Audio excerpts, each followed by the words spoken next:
impactantes en las vidas de tantos aprendices y en el desarrollo regional. Por esos actos filantrópicos, doctor Pablo, a usted y a todos los suyos, mil gracias. Al doctor Edgar Méndez Cabrera, director regional también de nuestro SENA en el Huila, bienvenido. Al académico investigar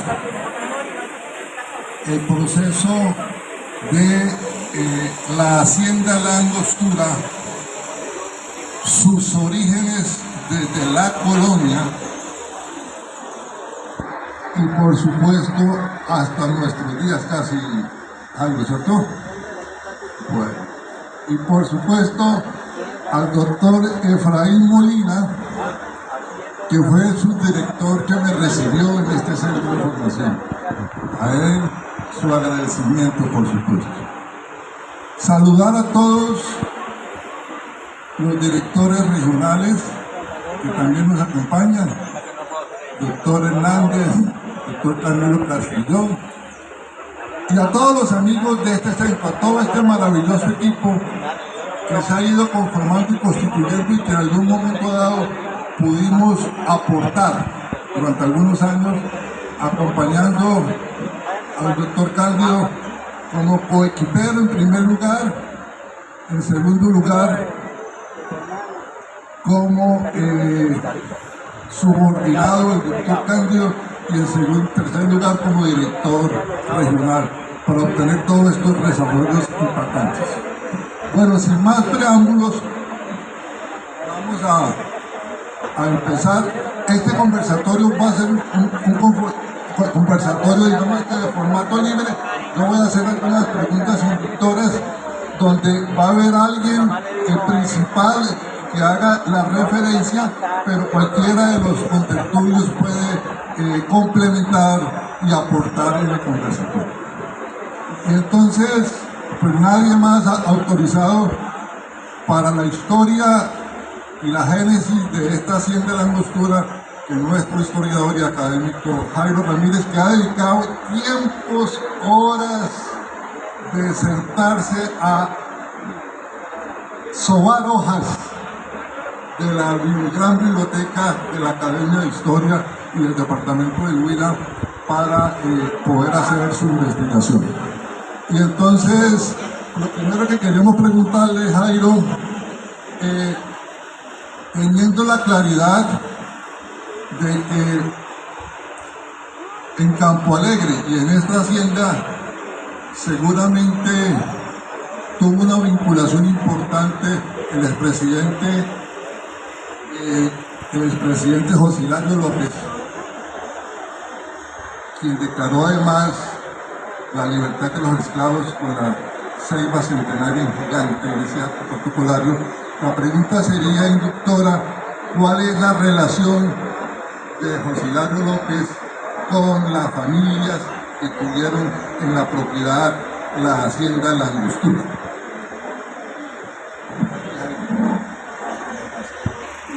Yo soy campoalegruno, nací antes se llamaba Barrio La Pegada, hoy en día se llama Jorge Eliezer Gaitán. Y en mi juventud caminé por estos lados, saliendo allá por la hacienda Rolima y llegando hasta Llano Grande. Y alguna vez en mis andanzas juveniles veníamos hasta por acá, cerca de la hacienda, en busca de conseguir los arbolitos de Navidad, que no se conseguían tan cerca de Campo Alegre. Bueno, yo quiero decirles una cosa muy importante de entrada. La hacienda La Angostura tiene un significado muy grande para la historia de Campo Alegre, para la historia del Huila y para la historia nacional. Lo que pasa es que no ha habido hasta ahora un estudio que introduzca el conocimiento de los sucesos históricos que se hicieron alrededor de esta hacienda en los pénsumes oficiales. A mis colegas maestros que aquí veo de Campo Alegre, ojalá este tema de la Hacienda Langostura se le agreguen al pensum de sociales, porque no fue cualquier hacienda. Aquí, en esta hacienda, vivió el último grupo de los Durán Borreros, porque es una extensa familia los Durán Borreros. Primero llegó un Durán a la hacienda Piravante. No sé si Campo Alegre se hable de Piravante. Piravante es una hacienda que queda ya sobre la cordillera al lado oriental, y allá fue donde llegó el primer Durán Borrero a Campo Alegre, que fue don Ignacio Durán Borrero, la hacienda Piravante. Ahí tuvo su familia, Liborio Durán Borrero, Hermógenes Durán Borrero, y una familiar de Ignacio Durán Polanco fue la esposa de Josilario López. Josilario López se vincula al Huila prácticamente desde que llega aquí a casarse en Campo Alegre con Dorotea Durán Borrero, que era la hermana de Hermógenes Durán Borrero. Aquí tuvo su familia primero con José Hilario López. Claro que no en esta hacienda, sino en la hacienda Piravante, que fue donde sus suegros llegaron al Huila. Su suegro era un patriota de La Plata que en la época de la independencia le tocó salir de La Plata y condenado a muerte. Y una vez ganada la independencia, llegó a estas tierras de Campo Alegre y compró la hacienda Piravante. La hacienda Piravante era mucho más antiquísima, ¿eh? Eso fue uno de los curas más ricos de la parroquia de Neiva, que nunca dio misa, pero hizo mucho dinero. Sí, ahorita recuerdo el nombre. Bueno, en todo caso, por ese proceso evolutivo de las tierras, llegó Josilario López a la familia Josilario López a Piravante. Entonces, ahí crecieron varios de sus familiares. Bueno, de todas maneras, sigue ligado, y aquí ya relacionado con la hacienda, no quiero alargarme porque el último núcleo familiar Durán Borrero López que estuvo frente a la administración de la hacienda, Dorotea y Josilario. Josilario seguramente estuvo aquí hasta 1869 que murió, y Dorotea duró varios años más porque por ahí la vuelvo a nombrar en círculos sociales en esa época. Son los papás de Policarpa López Durán. Policarpa casó con su primo Sisto Durán Buendía, hermano de Hermógenes. Hermógenes y Josilario eran los dueños de casi todas las tierras de Campo Alegre.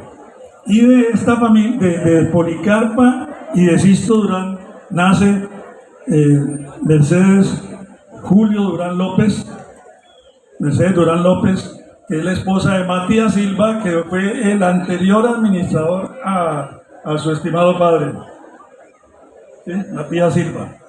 Y después, sí, muerto Matías Silva, entonces entra Julio Durán, el hijo de Julio Durán López, que es Julio Durán Pombo. Julio Durán Pombo se casó con una señora de alta alcurnia en Bogotá, doña Mercedes Casas San de Santa María, y Jaime Durán Pombo es el otro hijo. Ese es el general Julio Durán Pombo. En Campo Alegre siempre han hablado del general Julio Durán Pombo, pero yo hoy lo aclaro con uno de sus sobrinos que tenemos acá. Realmente el que fue general de la policía y fue miembro de la Academia Nacional de Historia es Jaime Durán Pombo. Y nuestro ilustre invitado Jaime Durán Casas es hijo, Pablo Durán Casas es hijo precisamente de Julio Durán Pombo. Entonces tenemos la oportunidad de aprovechar que aquí hay uno de los gestores de este desarrollo grande que tuvo Campo Alegre en esa época, de estas grandes haciendas ganaderas y de la creación de esta misma hacienda. Muchas gracias, Jairo. Aprovechando entonces la presencia del doctor Pablo Durán Casas, quisiéramos el tataranieto de José Hilario López que nos complemente esta historia de vinculación del generalísimo con la hacienda La Angostura. Bueno, primero, muchísimas gracias. Para mí es muy emocionante ver 54 años después salí de La Angostura. Mi papá me regaló poquitos días antes de vender la hacienda un kayak que hicimos al lago que queda aquí al lado. Ahí había un kayak y ese fue mi regalo de cumpleaños de 10 años. Y cuando nos fuimos a Bogotá, mi papá me dijo, no se puede llevar el kayak se tiene que quedar aquí. Entonces mi regalo de 10 años se quedó aquí, yo creo que el kayak se lo comió el lago. Y nos fuimos en el año 69, volver 54 años después para ver el Centro Agroindustrial La Angostura no produce sino agradecimientos y satisfacciones. Entonces me siento profundamente agradecido y una gran satisfacción de haber tenido el papá que tuve y de haber tenido la visión de entregarle esta hermosura al SENA. Mi papá tomó la decisión de acogerse a la reforma agraria del presidente Lleras en el gobierno del 66 al 70 y la tierra se le entregó al INCORA y la casa al SENA. Realmente no quiero discutir porque son 54, no son 50. Lo que pasa es que están celebrando 50 porque las escrituras quedaron con fecha de noviembre del 73, pero la transacción se hizo en 1969 y nos fuimos. Digo que no tengo ni un árbol en Huila, pero no nací en el Huila. Mis 3 hermanos mayores sí nacieron en Neiva, yo nací en Cali, pero parecería que el que nació en Neiva fui yo, porque he heredado un cariño inmenso por esta tierra y me siento profundamente emocionado y agradecido con la vida de ver pasar 54 años, que no es una cifra despreciable, es más de medio siglo, para ver este centro. Corrigiendo, complementando lo que dice el doctor Jaime, si nos remontamos hacia atrás, José Hilario López, mi tío el general, fue historiador y resumió de soldado raso a presidente de la República. Nace en Popayán a finales del siglo XVIII, pelea en la Guerra de la Independencia, soldado de Ruana, se reúne con Bolívar más de 30 años en las montañas de Colombia, y luego se retira del ejército y antes de viajar a Europa escribe en sus memorias que la conexión lógica entre el Valle del Magdalena y el Valle del Cauca es La Plata, lo cual nunca se hizo. Se hizo finalmente la línea en Armenia y la historia de Colombia sería muy distinta si se hubieran conectado en esa época el Valle del Magdalena con el Valle del Cauca. Todavía hay tiempo y he hecho en varias oportunidades ese recorrido. De José Hilario hay mucho que hablar y no me voy a extender. Yo he heredado el gusto por José Hilario. José Hilario tuvo diferencias con la iglesia. Lo enervó cuando Juan Sámano lo declara, lo condena a un pelotón de fusilamiento. Unos sacerdotes lo enervaron y ahí saca García Márquez toda la historia del pelotón de fusilamiento de 100 años. Está inspirada en las memorias de José Hilario López, que sobrevivió al pelotón de fusilamiento. José Hilario muere en Neiva en 1869. El cura de Neiva se niega a enterrarlo en Neiva. En esa época los cementerios eran propiedad de la iglesia. Entonces lo traen a Campo Alegre, lo entierran en Campo Alegre. El cura de Campo Alegre dice, yo sí lo entierro en Campo Alegre, y pocos años después cambian el cementerio, entonces de José Hilario no hay tumba oficial, pero hay una casa en Campo Alegre, ustedes seguramente saben cuál es, donde hay una placa en memoria. Esa retrospectiva no es el escenario y es para escribir y profundizar, pero hacia atrás, de ahí hacia atrás es muy difícil. Mi papá hablaba del iguá, mi papá hablaba del abollos y todo eso conecta. Pero realmente el protagonista para mí de esta historia es mi papá, que toma la decisión con 8 hijos de decirme a educar a mis hijos, entrego esta belleza al seno. Ese cariño lo guardo inmenso. Y por el lado Casas, pues tengo, por el lado Pombo también, poetas. Entonces me atreví un día, me acuerdo de pequeño, un verso que seguramente ustedes han oído todos, que dice: ni la plata tiene plata, ni el agrado es agradable, ni Campo Alegre es alegre, solo Llano Grande es grande.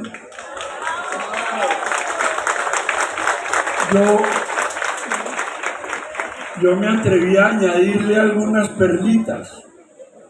Le añadí: gigante ya no es tan grande, en Paicol no encuentro paico, pero en Aipe sí hay petróleo, opitas en la Argentina, viejos en Villavieja, cristianos en Palestina y profetas en Elías.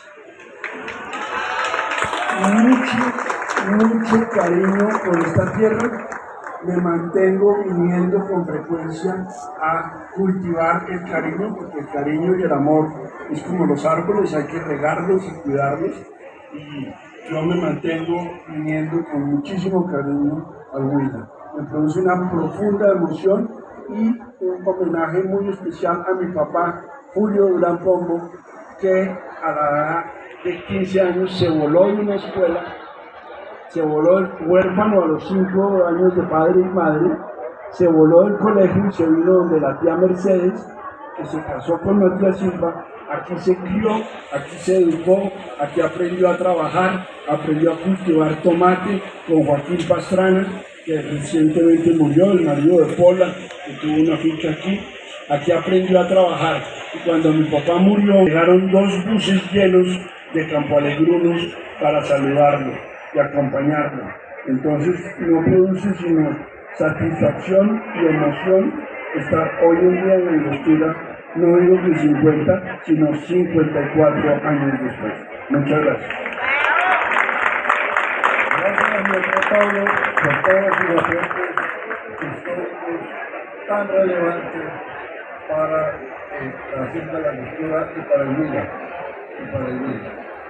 Vamos ahorita a introducir otra pregunta orientada al doctor Efraín Molina. Doctor Molina, para el recuerdo y para la historia, el registro de la historia, ¿en qué año usted se vinculó a la Angostura? ¿Y recuerda usted los cursos de formación más demandados de esa época? Sí. El 15 de julio de 1979 me vinculé al SENA con el doctor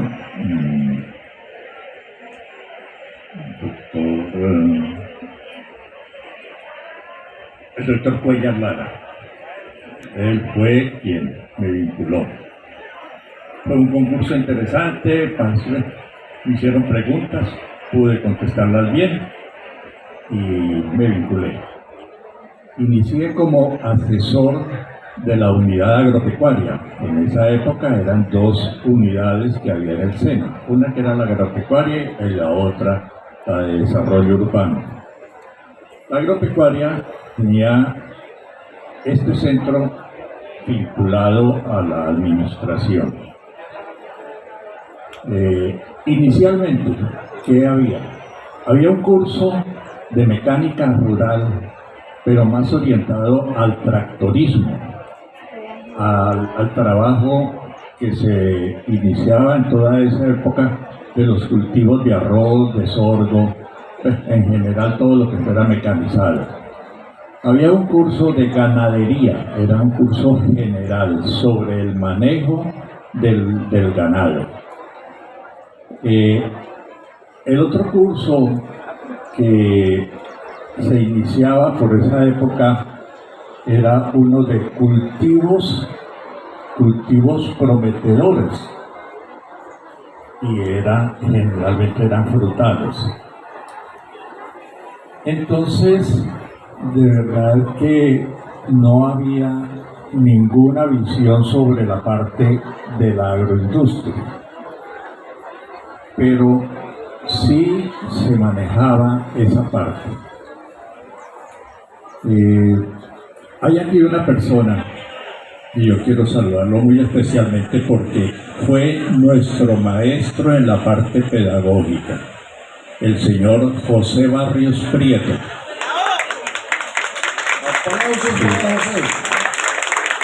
José Barrios Prieto era el supervisor de este centro y él nos indujo a la parte de la pedagogía y no hablemos de la pedagogía, hablemos de la educación para adultos. Y yo a él le escuché una frase muy sabia: nosotros no formamos para el futuro, nosotros formamos para ya. La respuesta tiene que ser inmediata. Y eso nos hizo ver la claridad con la que teníamos que trabajar todos los instructores, todos los asesores, para formar a la gente que estaba produciendo. Entonces, ese fue el inicio. Y José fue el personaje que nos formó con esa orientación.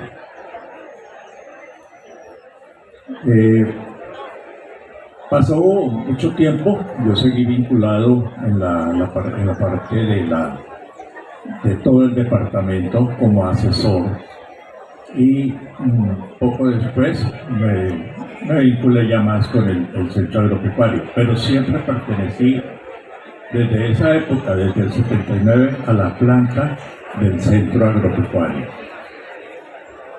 Doctor Molina, por su ilustración, muchísimas gracias. No me puedo aguantar las ganas de preguntarle al doctor Edgar Méndez Cabrera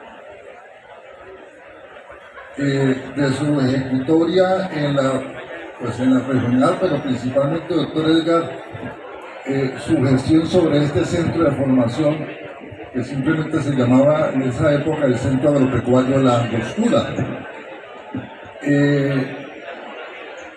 Me acuerdo que no estaba yo vinculado a escena, pero era conocido en la regional y en la institución su rectitud, su templanza, su carácter de gobernanza. Y voy a traer, si usted me lo permite, una anécdota que se escuchaba en los pasillos de Neiva.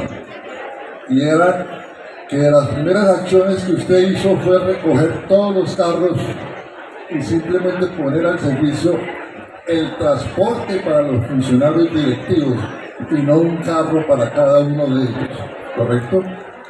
Invocando un principio de la función pública y la racionalidad del gasto, por supuesto. Entonces, en ese orden de ideas, doctor Méndez, compártanos anécdotas de su gestión y su influencia sobre el Centro de Formación Agroindustrial La Angostura en su tiempo de administración de la Regional Huila, por favor. Buenas tardes, muchas gracias.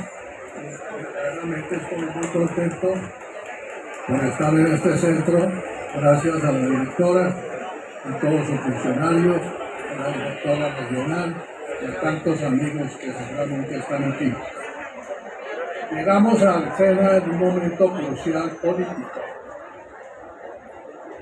Y hoy me recordaba accidentalmente un funcionario de la época que el sindicato le recibió con huelga. Yo me reuní con el directivo principal del sindicato, que era Pacho Silva, a quien aprecio muchísimo, porque la orden era de que no podía entrar nadie a la dirección del SENA mientras el sindicato no lo permitiera.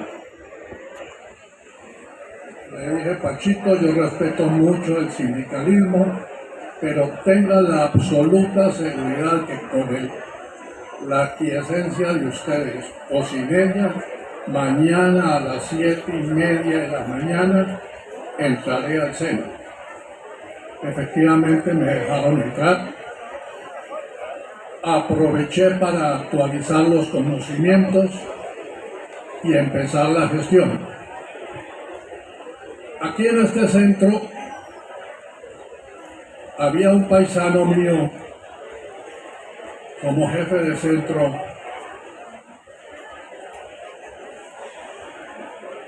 esto hace 25 años casi, y esto lo manejaban como una finca. Los tractores todos estaban dañados. Yo decía que parecía finca de viuda.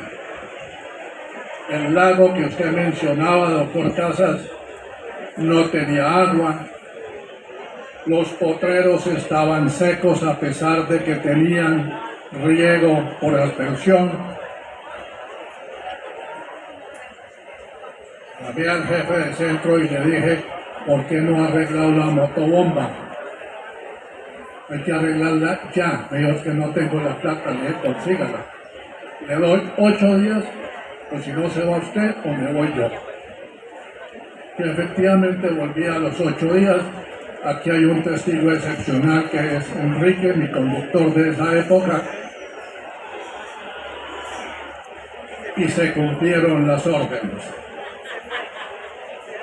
La Angostura, durante mi gestión, tuvo la oportunidad a través del gobierno nacional y de las directivas del SENA de irrumpir en el taller agroindustrial con la gran colaboración en ese entonces del doctor Carlos Ortiz Fernández y de Hernando Ruiz López, que era el director de formación. Y siempre, la verdad, me he sentido muy contento.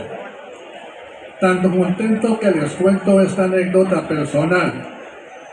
Cuando mis nietos llegaban y pasábamos por aquí rumbo hacia el Alzón, mi nieto, que tenía 3 años, decía, esta es la finca de mi abuelo. Muchas gracias por la invitación y por la oportunidad.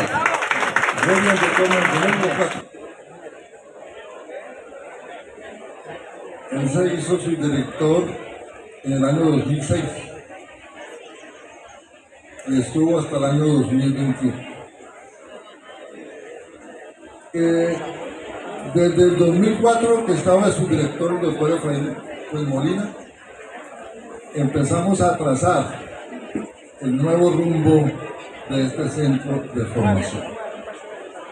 Pero antes de hablar de eso, doctor Candio, tengo que preguntarle lo siguiente, porque esa pregunta de desarrollo la vamos a compartir ahorita con el doctor Molina.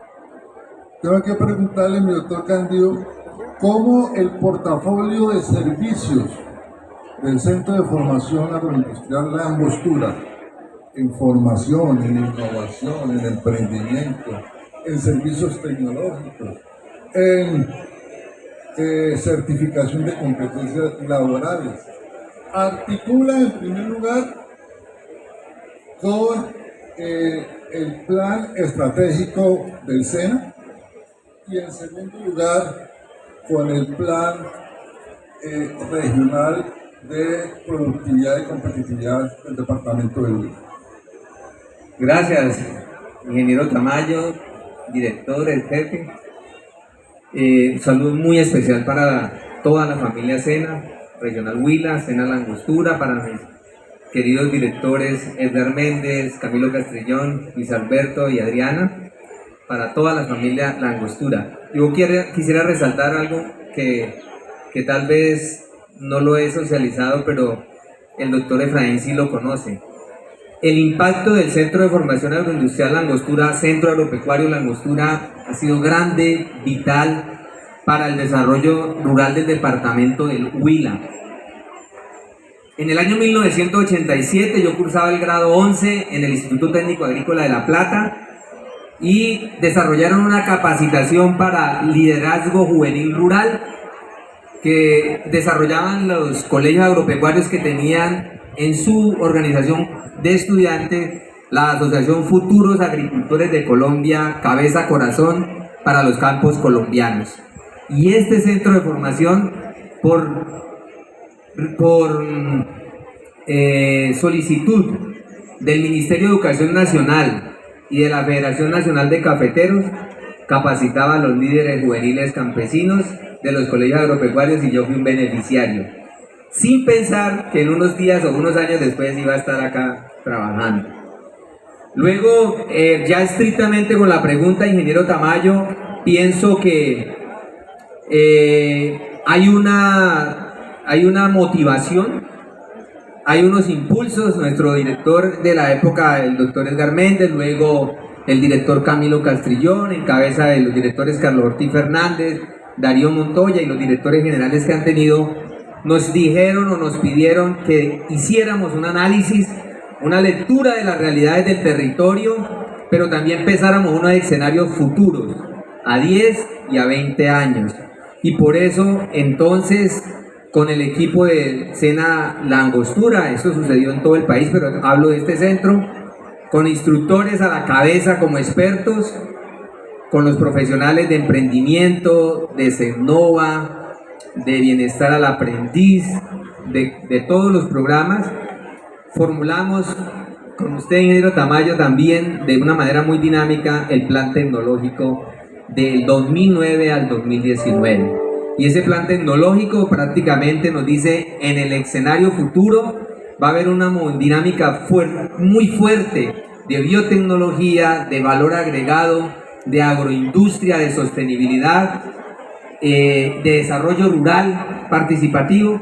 Entonces, ¿qué tenemos que hacer para que el centro de formación, con sus proyectos de infraestructura, de incorporación de talento humano, de cualificación de ese talento humano, esté acorde y a la altura de esas demandas y de esos retos? Y entonces empezamos a formular o a decidir que este centro fuera un centro referente de la agroindustria alimentaria, de la agroindustria no alimentaria, de la participación y el desarrollo rural. Y entonces se elaboran proyectos de infraestructura, proyectos de cualificación del talento humano y proyectos que tienen fundamentalmente la responsabilidad, o tuvieron la responsabilidad y siguen teniendo, de dar respuesta a la demanda de este departamento que consideramos como tierra de provisión y como una verdadera despensa agrícola, agropecuaria y ambiental del país.